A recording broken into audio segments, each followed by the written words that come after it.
Hello guys, welcome back to milestone talks. आज हम फिर एक नई कहानी के साथ आए हैं। वीडियो को स्टार्ट करने से पहले बेल आइकन पे जाके उसे सब्सक्राइब करना ना भूलें। तो आज की कहानी का नाम है अपनी परेशानियों को समय पे छोड़ दो। यह कहानी एक संत और उनके 100 ऊँटों के बारे में है। बहुत पहले की बात है। जेम्स नाम का एक छोटा लड़का एक रेगिस्तान के पास एक सुनसान गांव में रहता था। वह एक शिक्षित व्यक्ति था और आसपास के क्षेत्रों में व्यवसाय करता था। उसके परिवार में एक सुंदर पत्नी और एक प्यारा बेटा था, लेकिन वह अपने जीवन से खुश नहीं था। उसे जीवन में हर बार एक नई समस्या का सामना करना पड़ता था। वह हमेशा चिंतित रहता था और समस्याओं के बारे में सोचता रहता था। फिर एक दिन दूर के एक शहर से एक संत गांव के बाहर आए और 100 ऊँटों के कारवां के साथ उन्होंने गांव में कुछ दिन रहने का फैसला किया। जल्दी ही आसपास के गांवों में चर्चा होने लगी कि संत अपनी बुद्धि से लोगों की समस्याओं का समाधान करते हैं। लोग अपनी समस्या लेकर उनके पास पहुंचने लगे। इस बारे में जेम्स को भी पता चला और उन्होंने संत के पास जाने का भी फैसला किया। जब जेम्स मौके पर पहुंचा तो वहां सैकड़ों लोगों की भारी भीड़ थी। काफ़ी देर इंतज़ार करने के बाद जेम्स के संत से मिलने की टर्न आई। उन्होंने संत से पूछा, पवित्र पुरुष, मैं अपने जीवन से बहुत दुखी हूँ। हर समय समस्याएं मुझे घेरी रहती हैं। कभी व्यापार में तनाव होता है, तो कभी पारिवारिक परेशानी होती है, तो कभी मैं अपने स्वास्थ्य को लेकर चिंतित रहता हूँ।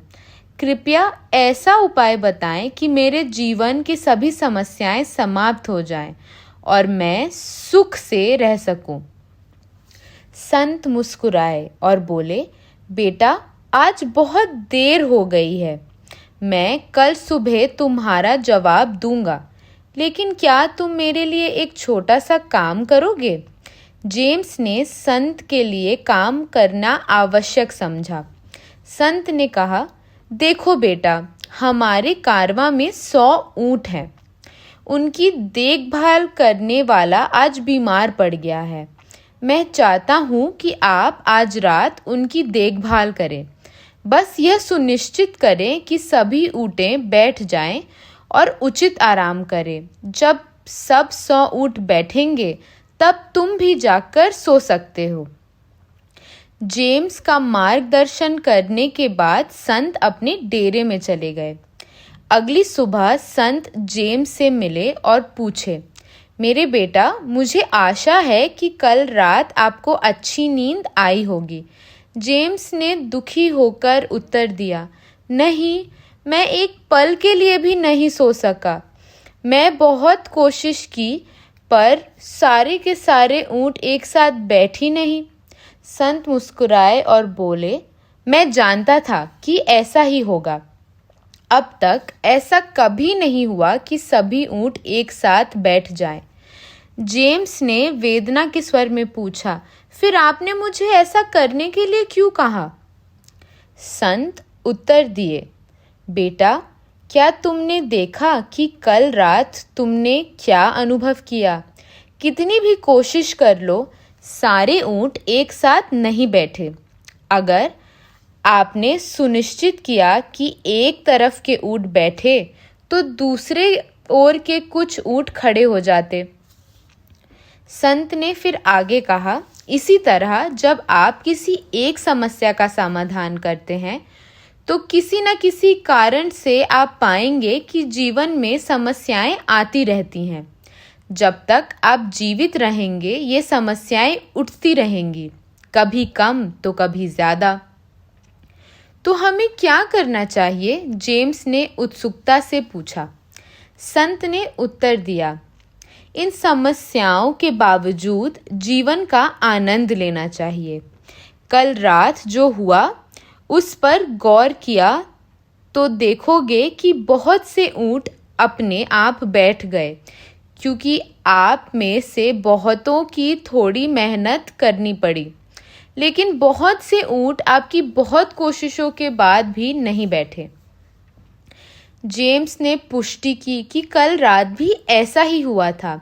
संत ने मुस्कुराते हुए फिर दोबारा कहा, और यदि आप कुछ समय बाद वापस जाते तो आप पाते कि कुछ ऊंट जो आपके बहुत प्रयासों के बाद भी नहीं बैठे थे, वे अब बैठ गए थे। जेम्स ने उत्तर दिया, हाँ, कल रात तो ऐसा ही हुआ था। फिर संत ने पूछा, क्या आपको इससे कुछ समझ में आया? जेम्स के पास कोई जवाब नहीं था और जिज्ञासु निगाहों से संत की ओर वह देखने लगा। संत ने फिर आगे कहा, समस्याएं ऊंट की तरह होती हैं। कुछ समस्याएं अपने आप हल हो जाती हैं और कुछ प्रयास करने पर, और कुछ हल हो जाती हैं और कुछ समस्याएं पूरी कोशिश करने के बाद भी हल नहीं होती।